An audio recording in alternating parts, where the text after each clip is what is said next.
এক সাইড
সারা দুনিয়ার মানুষ প্রেডিকশন করেছিল খুনি হাসিনার যেদিন পতন হবে সেদিন লক্ষ লক্ষ আওয়ামী তালেমদের বাংলার মাটিতে পড়বে।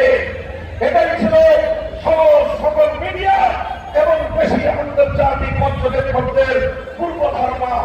কিন্তু বাংলাদেশের শান্তিপ্রিয় বিপ্লবীরা সকল আশঙ্কা সকল সেই পূর্ব ধারণাকে মিথ্যা প্রমাণ করে দিয়ে আওয়ামী লীগের কোন অত্যাচারীর দায়ে কোন খুনির দায়ে বিচার বহির্ভূত হস্তক্ষেপ করা হয় নাই।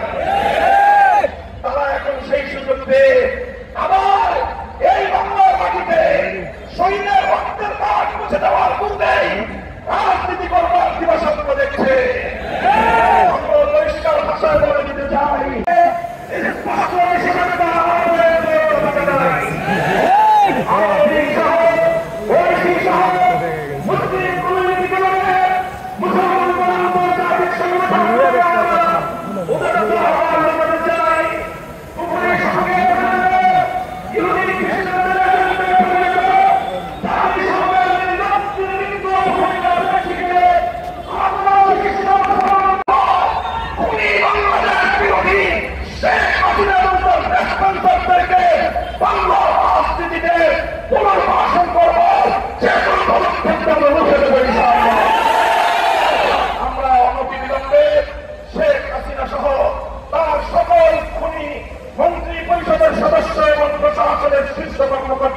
সহ